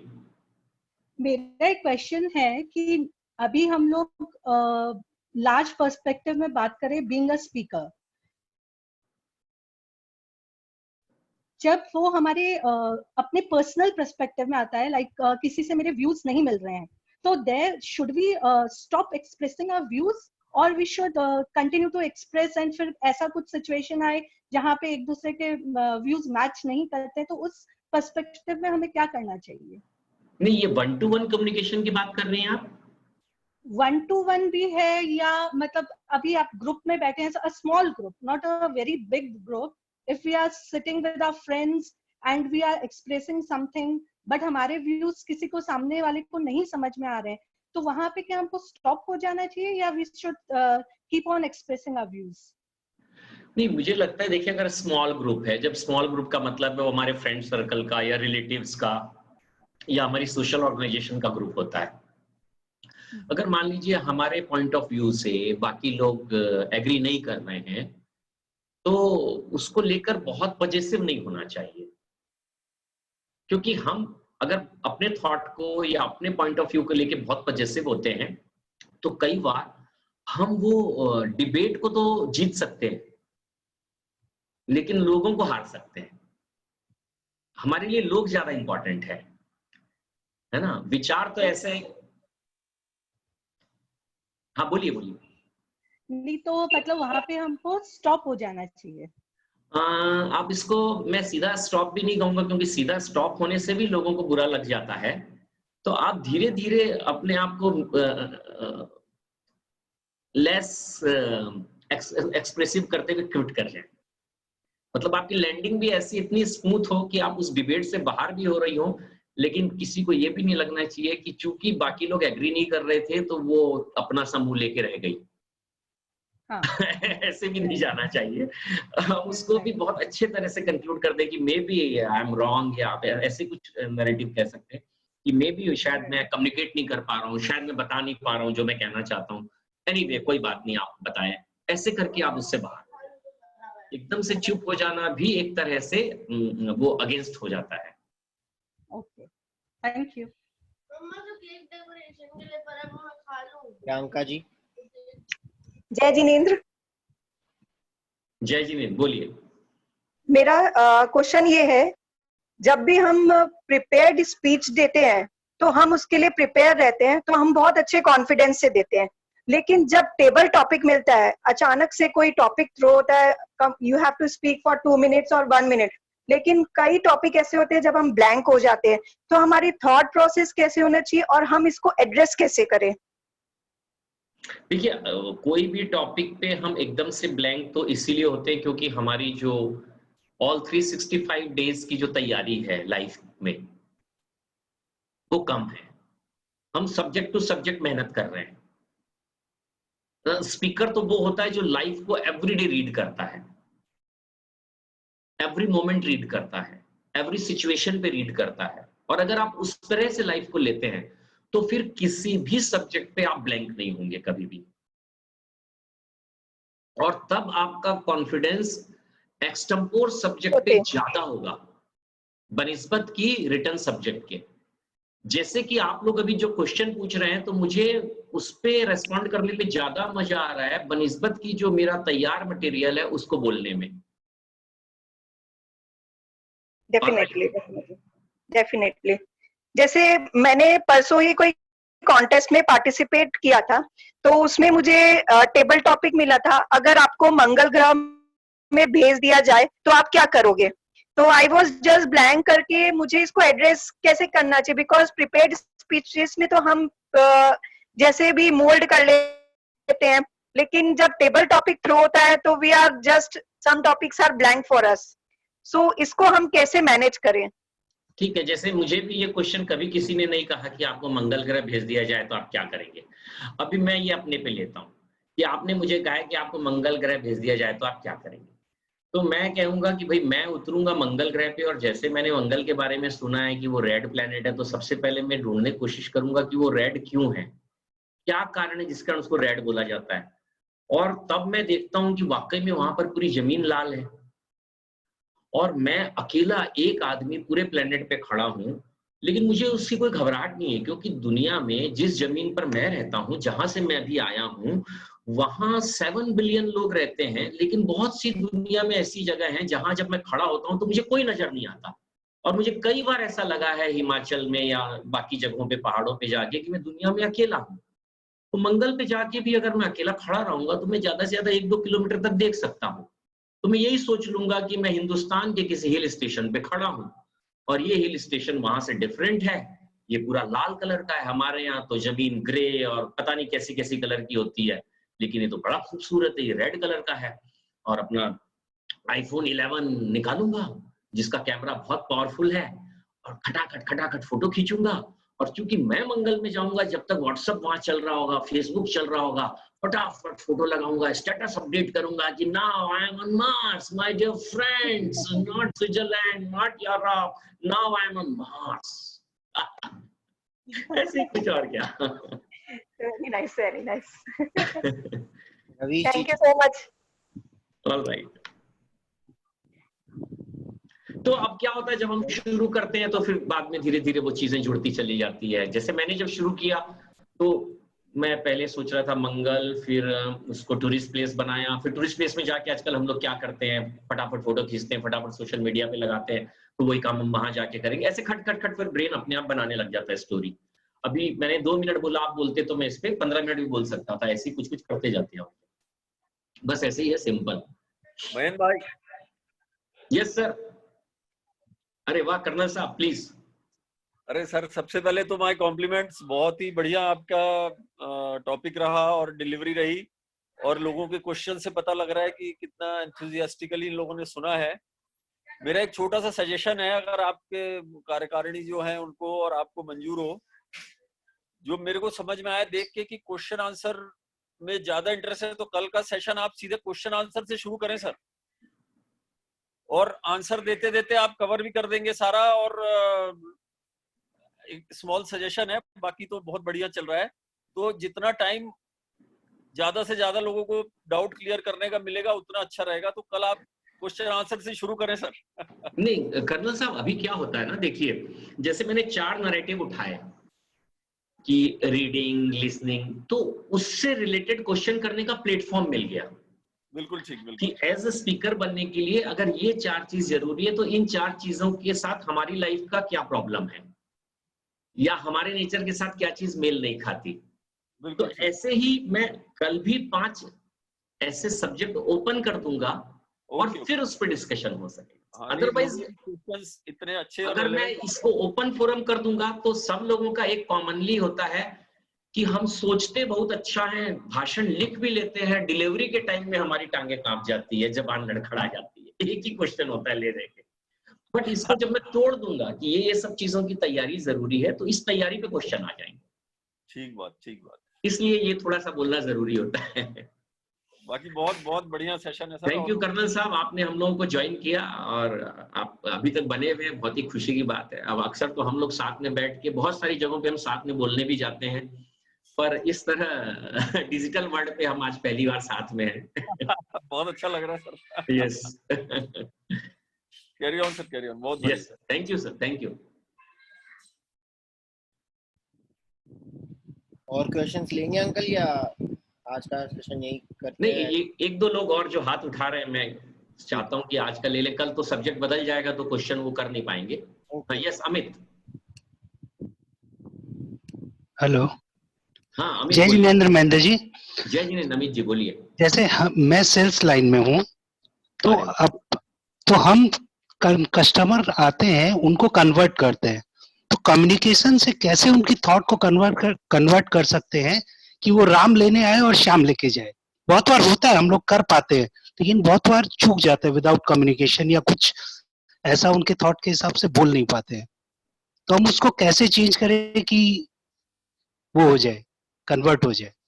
अमित जी, जो सबसे दिलचस्प बात है कि जो सेल्स की लाइन है, उसका कम्युनिकेशन में कई बार हमारा बोलना हमारे नहीं बोलने से ज्यादा खराब काम करता है, हमारा बोलना।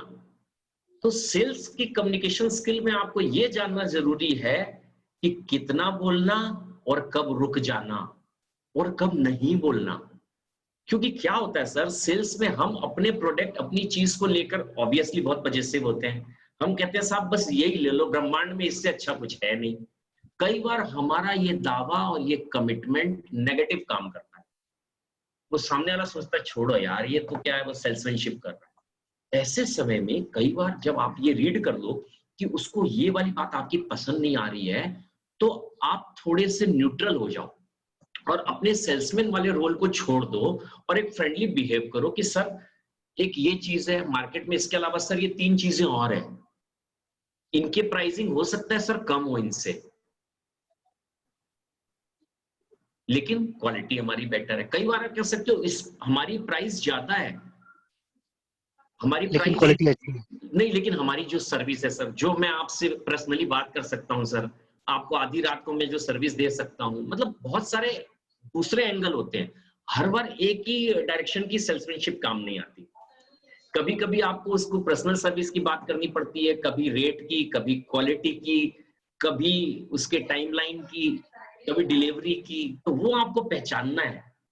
मतलब व्हेन यू स्टार्ट ना, तो आपको वहां पे देखना है कि आज मुझे किस ट्रैक पे जाना है। अगर इसका आप ध्यान रखेंगे तो काम बेहतर हो सकता है। इसी तरह जैसे अपने पब्लिक स्पीकिंग करते हैं, तो हाउ टू स्टार्ट, मतलब वो स्टार्टिंग जो होता है वही मेन आगे का परफॉर्मा पूरा बनाता है। तो अपने स्टार्ट जब करते हैं तो किस तरह से स्टार्ट करें कि पब्लिक को अपनी तरफ इंटरेस्ट आए, अवेयरनेस आए? देखिए जो सबसे आसान तरीका होता है ना पब्लिक को शुरू में ही, पब्लिक क्या होती है, एक स्पीकर से दूसरे स्पीकर के बीच में जो गैप होता है ना, उसमें वो पड़ोसी से पूछने लगती है और क्या हुआ, कैसा चल रहा है व्यापार। लेडीज पूछने लगती है कैसे तुम्हारे बच्चे अभी जा रहे हैं क्या स्कूल। तो ऐसी बातें शुरू करती है तुरंत। अब आपको तुरंत अपनी जगह बनानी है, समय कम है, तो एक बार जो शुरू का होता है ना, अग्रेसिव स्टार्ट लेना चाहिए। Start should be aggressive. हाँ, शुरू वाला स्टार्ट पहला 30 सेकंड थोड़ा अग्रेसिव होना चाहिए। जैसे आप देखेंगे कुछ बल्लेबाज होते हैं, आते पहली गेंद को हिट करने की कोशिश करते हैं, दूसरी तीसरी पहले ओवर में एकदम से 2-4 चौके छक्के जड़ देते हैं। वो बैट्समैन बहुत फेमस हो जाते हैं थोड़े से टाइम में। थोड़ा सा क्रिकेट खेल के भी वो लोगों को याद रह जाते हैं, क्योंकि वो एकदम से नींद उड़ा देता है ऑडियंस की। तो ऐसे ही जब आप शुरुआत करते हैं स्टेज पर, तो पहला 30 सेकंड थोड़ा अग्रेसिव होना चाहिए, थोड़ा आवाज, थोड़ा वॉल्यूम, थोड़ा स्टाइल, कुछ भी तो ऐसा जो आप उसको अट्रैक्ट कर सको। कोई ऐसी बात, हंसी मजाक, या जो पहला स्पीकर बोल के गया उससे कुछ उठा के, कुछ भी ऐसा आपको दिमाग लगा के करना चाहिए। एक बार 30 सेकंड में आपने उनको अपनी तरफ ले लिया, फिर आपका सब्जेक्ट इजीली उनके तक जा सकता है। तो स्टार्टिंग के 30 सेकंड बहुत इंपॉर्टेंट है। और एक सर, एक जैसे रीडिंग का आपने बताया, जैसे मैं रीडिंग में बहुत वीक हूँ, इंटरेस्ट नहीं आता, लेकिन जो वीडियोस और देख के उसमें से मैं पंच लाइन लेके यूज भी करता हूँ अपनी शॉप्स में या सेल्स में यूज भी करता हूँ। तो वो चीज हो सकता है कि अपने जो कम्युनिकेशन है रीडिंग का पार्ट, वो वीडियोस या आप जैसे बोले अच्छे स्पीकर का लिसन करके अपने यूज कर सकते हैं या वो फॉलो अप कर सकते हैं। तो पहली बात, आपको देख के ऐसा लगता नहीं कि आप खराब रीडर हैं, क्योंकि मेरी तरह आपके भी बाल उड़ गए हैं। नहीं सर, ये तो माना जाता है जो लोग पढ़ते हैं उनके बाल उड़ जाते हैं। मेरा उड़ा नहीं है, ये तो श्रावक लोच है, लॉकडाउन स्पेशल। ओह ग्रेट, क्या बात है, वाह। तो ये तो मजाक की बात थी, पर लेकिन आप ऐसे सोचिए कि आप अपने आप को ऐसे मत कैलकुलेट करिए कि मैं पुअर रीडर हूं। अगर हैं तो बदल डालिए। और सिर्फ है ना, स्पीकर के रूप में मैं इसको बिल्कुल ऐसे नहीं कहता कि जब आपको कुछ बोलना है उस दिन तैयारी करो। आपको नेट प्रैक्टिस 365 दिन 24 घंटे खेलनी है, तब एक स्पीकर के रूप में आप जो बिल्ड होगे और जो आपको आपका मजा आएगा। जब आप एज ए स्पीकर परफॉर्म कर रहे होगे, तब आपको खुद आपकी कंपनी का बड़ा मजा आएगा, क्योंकि तब एक डिफरेंट आदमी होगा स्टेज पर, जो 365 दिन नेट प्रैक्टिस कर रहा था और आज उसको सेंचुरी परफॉर्म करने का मौका मिला है। अगर आपने ऐसे भाषण टू भाषण तैयारी करके बोला तो मजा नहीं आएगा। वो तो ऐसे आनंद बाजार के मेले में आप एक दिन पुचका वाले बन गए, तो आपको क्या मजा आएगा? आपको मजा नहीं आने वाला। अगर आप टोटलिटी में वो पर्सनालिटी क्रिएट करते हो अपनी और फिर परफॉर्म करते हो तो मजा आएगा। और वो क्रिएट करने के लिए आपको पढ़ना पड़ेगा, सुनना पड़ेगा, ये सब करना पड़ेगा आपको। इसका कोई शॉर्टकट नहीं है। Okay, thank you sir. जय जिनेन्द्र। नीतू जी।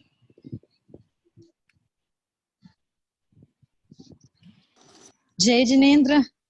जय जिने नीतू जी, बोलिए। हाँ, पूरे संघ की तरफ से फर्स्ट मैं आभार व्यक्त करती हूँ, क्योंकि आपके द्वारा उत्क्रांति को घर घर पहुंचाने में आपका बहुत बड़ा रोल है। और मेरा एक क्वेश्चन है, शिवरनेस क्यों होता है? मतलब चिलनेस हो जाता है, शिवरिंग होता है, लेकिन वॉइस मॉड्यूलेशन में कोई पहचानते नहीं है, लेकिन अपने को मालूम चलता है कि there is a shiverness in legs and hands and all. ये बहुत स्वाभाविक है, अच्छा चीज है, ये सब होना चाहिए, इसमें कोई बुराई नहीं है। क्यों?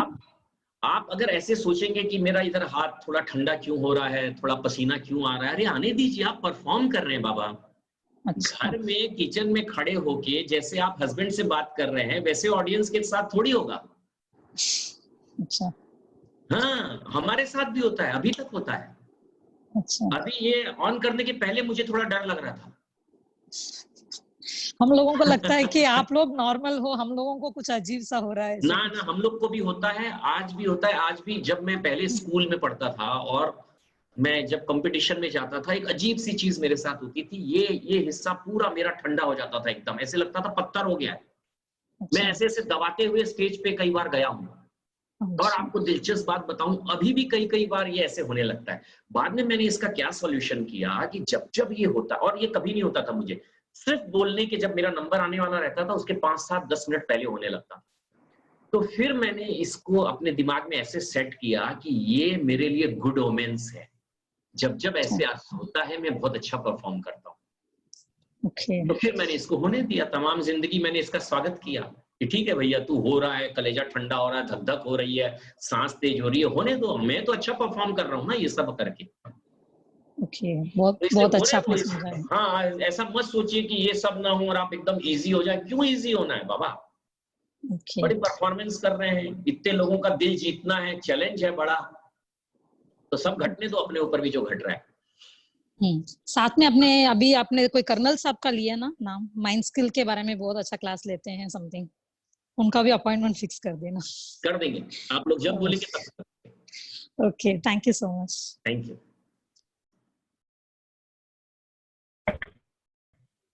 सुनील जी।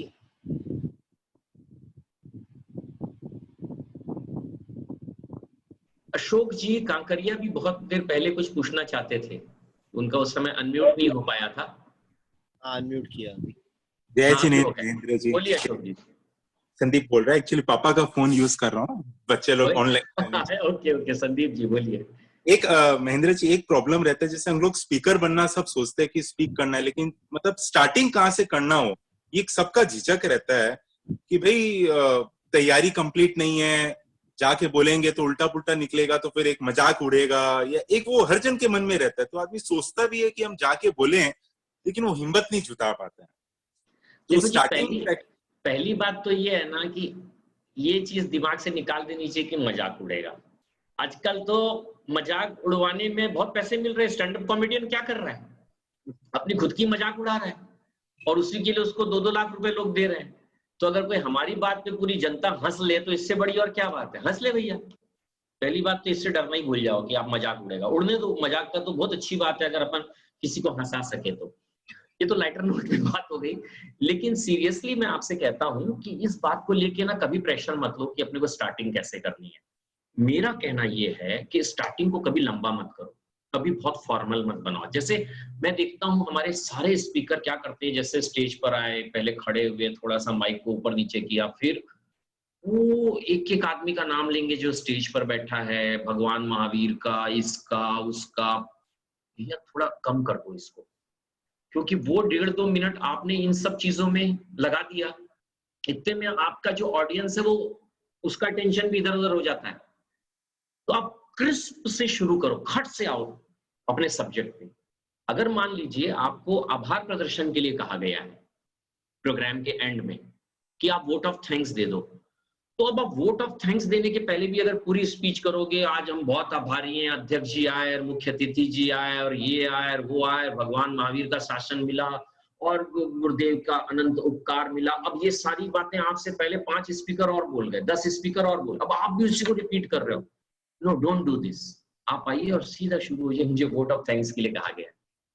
मैं सब कलकत्ता संघ की तरफ से आप लोगों को बहुत थैंक यू बोलना चाहता हूँ। इतने बिजी लोग हैं आप, इतना ट्रैफिक है, इतनी प्रॉब्लम है, फिर भी आप सब लोग आए तो बहुत ही अच्छा लगा। और आए हैं तो खाना जरूर खा के जाइएगा। हम लोगों ने तो कोशिश की अपनी तरफ से बहुत अच्छा बनाने की, आप खाएंगे तो हमें अच्छा लगेगा। ऐसे फट फट फट फट फट कट कट कट वो स्पीकर अच्छा लगता है लोगों को, ठीक है।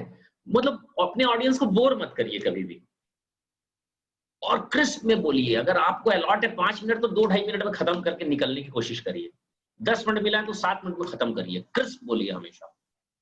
तो जैसे अपने घर पे बात करते हैं, धीरे धीरे करके ग्रुप बड़ा करते रहे बोलने का। घर में तो सब अच्छा बोल लेते हैं, लेकिन थोड़ा 10-15 जन हो, वैसे करके अपना हैबिट बढ़ाते रहे। मतलब आप क्या कहना चाह रहे हैं, मैं समझा नहीं। कि जैसे अपने पब्लिक को देख के बहुत जन डर जाते हैं ना, नर्वस हो जाते हैं, तो वो धीरे धीरे, वो ग्रेजुअली धीरे धीरे करते करते वो अपने आप ठीक हो जाता है। हाँ, धीरे धीरे होता है। और पब्लिक को देख के आपको अगर डर भी लगता है और घबराहट भी होती है तो होने दो ना। प्रॉब्लम क्या होती है कि हम उस डर और घबराहट से डरते हैं कि ये कुछ गलत हो रहा है। मैं कह रहा हूँ ये ठीक हो रहा है। पब्लिक को देख के डरना चाहिए बाबा, खाली वाइफ को देख के थोड़ी डरना चाहिए, पब्लिक को देख के भी डरना चाहिए। अब देखो वाइफ से डरते हैं तो छोड़ थोड़ी देते हैं, एंजॉय करते हैं ना वो डरना। ऐसे पब्लिक को देख के डरना भी एंजॉय करिए, कुछ नहीं होता, डर लगता है लगने दो। Yes sir, yes Kapil.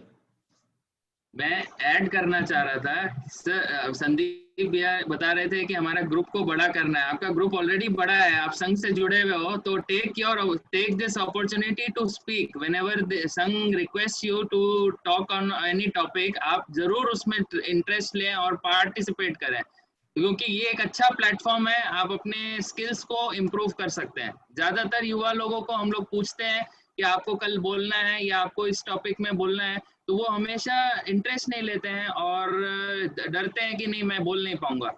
हम लोग हमेशा उनको मोटिवेट करते हैं, फिर भी नहीं बोल पाते हैं। तो ये आप इस चीज को समझिए, कम्युनिकेशन स्किल्स को रेगुलर इंप्रूव आप ऐसे कर सकते हैं। Everybody does not have a platform, but संघ के माध्यम से ये प्लेटफॉर्म आपको मिला है कि रेगुलर आप उसको यूज कर सकते हैं और होन कर सकते हैं स्किल्स को। राइट, एकदम सही। बस यही एडिशन था। Thank you. So all right, मैं सोच रहा हूँ सभी के क्वेश्चन हो गए आज के,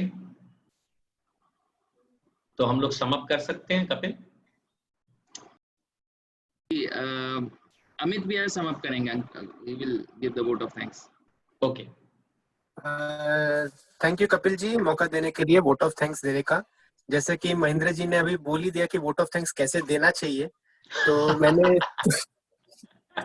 तो मैं ज्यादा और समय नहीं लेते हुए सीधे आता हूँ कि बहुत ही आभार आपका कि आपने आज हमें अपना इतना कीमती समय दिया, सबके प्रश्न लिए, सबको इतना अच्छे से कम्युनिकेशन के बारे में बताया, समझाया। तो इसी तरह से हमारा ये सेशन जारी रहेगा अगले दिन भी। मैं सभी से यहाँ से गुजारिश करूंगा कि सब अपने दोस्त परिवार सभी के साथ मिले और जुड़े इस सेशन में हमारे, जो लॉकडाउन में चल रहा है। इसी तरह से हम अपने समय का सदुपयोग कर सकते हैं। पूरे संघ की तरफ से ये धन्यवाद ज्ञापन करके मैं अपनी बात को यही विराम देता हूँ। धन्यवाद। अब आखिरी में 1 मिनट मैं भी वोट ऑफ थैंक्स देना चाहता हूँ। आप सबका बहुत थैंक्स। आप लोगों का जो इंथो है, जिस तरह से आप सब लोगों ने सवाल किया, तो मुझे भी बहुत मजा आया आप लोगों के साथ बात करने में। और ये इंथो आप बनाए रखिएगा अगले 2 दिन भी और आने वाले स्पीकर के साथ भी। तो जो बेस्ट होगा जिसके पास, वो शेयर हो पाएगा। ये शेयरिंग सिर्फ आपके इस लाइवलीनेस के कारण हो पा रही है, तो मैं बहुत ही ग्रेटफुल हूँ ये आप लोग की लाइवलीनेस के लिए। Thank you very much. Have a very good day.